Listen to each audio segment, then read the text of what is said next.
नागपुर में मीडिया से बातचीत के दौरान मुख्यमंत्री देवेंद्र फडणवीस ने 6 फरवरी 2026 को वे विभिन्न करार की जानकारी देते हुए कहा कि महिंद्रा एंड महिंद्रा की नई टेक्स्ट जनरेशन एसयूवी और ट्रैक्टर निर्माण के लिए फैक्ट्री लगेगी।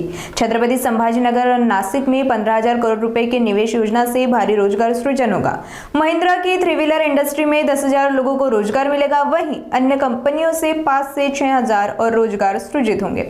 आगे फडणवीस ने कहा कि इंडस्ट्रियल विभाग ने नए करारों का रिकॉर्ड तैयार किया है। सुनिए मुख्यमंत्री देवेंद्र फडणवीस का विस्तृत बयान। मला असं वाटतं की आज अतिशय महत्त्वाचे काही एमओयूज आम्ही केले आहेत। विशेषतः यातला महिंद्रा अँड महिंद्राचा जो एमओयू आहे हा अतिशय महत्त्वाचा एमओयू आहे।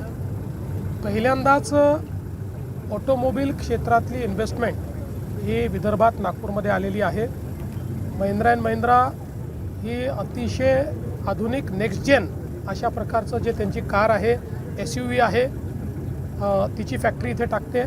ही इंटिग्रेटेड फॅक्टरी असेल ज्यातनं EV cars, next gen cars आणि त्यासोबत ट्रॅक्टर्स अशा दोन्ही गोष्टी असतील। ही इंटिग्रेटेड पद्धतीची महिंद्राची सगळ्यात मोठी फॅक्टरी असेल आणि यासोबतच छत्रपती संभाजीनगर आणि नाशिकमध्ये देखील ते इन्व्हेस्टमेंट करतायत। त्याचं अनाउन्समेंट त्यांनी केलं आहे। जवळपास 15,000 कोटीची इन्व्हेस्टमेंट आहे आणि 1600 एकर जागा आम्ही त्यांना देतो।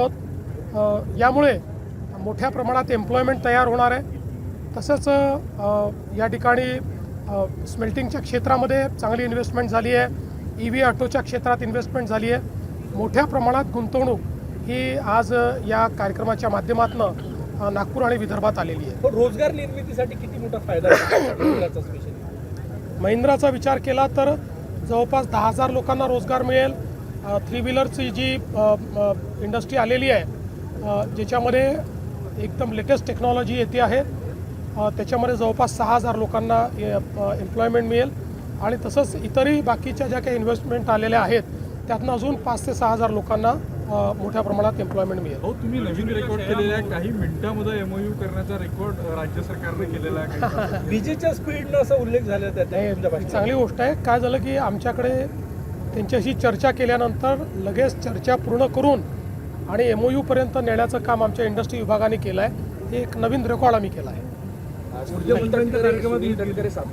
यांनी खंत व्यक्त केली की सातत्याने पराभवाबद्दल मला जबाबदार धरण्यात येतं। त्याच दरम्यान शिवसेनेचे रामदास कदम यांनी त्यांच्यावर आरोप केला। अजित पवार गेल्यानंतर सुनील तटकरे यांनी गलिच्छ राजकारण केलं। शरद पवार यांना शह देण्यासाठी तटकरे यांनी वहिनींचा शपथ घ्यायला लावली। मला असं वाटतं की या संदर्भात जो काही वादविवाद होतो आहे हा अतिशय निरर्थक अशा प्रकारचा आहे, अतिशय चुकीच्या अशा प्रकारचा आहे। प्रत्येक व्यक्ती केवळ स्वतःचं राजकारण याच्यात कसं पाहता येईल हा प्रयत्न करतो आहे, हे अतिशय चुकीचं आहे। बघा, शेवटी राज्याचे उपमुख्यमंत्री, राज्यातले एक अतिशय प्रसिद्ध व्यक्तिमत्व असलेले एक मोठे नेते अजितदादा पवारांच्या रूपाने दुर्दैवाने आपल्यातनं निघून गेले। पण त्यानंतर प्रत्येक व्यक्ती त्याच्या माध्यमातून जो काही राजकारण करण्याचा प्रयत्न करतो आहे हे अतिशय चुकीचं आहे। अशा प्रकारचं खालचं राजकारण बंद झालं पाहिजे।